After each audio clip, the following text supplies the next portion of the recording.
Simple ചലഞ്ചാ. ഈ ചെറുനാരങ്ങ 1 minute സമയം തരാം. ഒരു എക്സ്പ്രഷനും ഇല്ലാണ്ട് കഴിക്കണം. ജസ്റ്റ് നാവിലേക്ക് വെച്ചാൽ മതി. ഒരു എക്സ്പ്രഷനും പാടില്ല. ഒരു മിനിറ്റോളം ഇതൊന്ന് ഒരു എക്സ്പ്രഷനും ഉറ്റിച്ചാൽ 1 മിനിറ്റോളം വായിൽ തന്നെ വെക്കണം ഇങ്ങനെ ഓരോന്ന്. അങ്ങനെയാണെങ്കിൽ 200 റുപ്പീസ് തരാം. ഓക്കെ, റെഡി അല്ലേ? Okay, start. ഓ കില്ലാടി സീന്.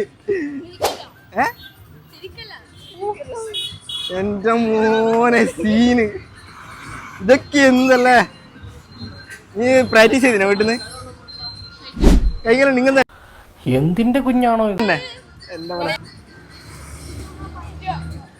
അതിനൊരു പുളിയുമില്ല. നീ വീട്ടിൽ നിന്ന് പ്രാവശ്യം പ്രാക്ടീസ് ചെയ്തിട്ടാ വന്നേ? സീന് ഗൈസ്, അത് മതി ഗൈസ്. ഞാൻ ആയുധം വെച്ച് കീഴടങ്ങി. 200 റുപ്പീസ് കിട്ടിയിട്ടുണ്ട്. അപ്പൊ ഗൈസ് ഒരു എക്സ്പ്രഷനും ഇല്ലാണ്ട് നാരങ്ങ കഴിച്ചിട്ടുണ്ട്. പൊളി 200 റുപ്പീസ്. ഹാപ്പി അല്ലേ? എല്ലാവരും ഹാപ്പി അല്ലേ? എല്ലാവരും ഫോളോ ചെയ്യാത്തവരെല്ലാം ഫോളോ ചെയ്ത് വെച്ചോ. ഓൾറെഡി നമ്മൾ ഫോളോ ചെയ്താ. അതാണ് ഏത് പേജ്? അതാണ്.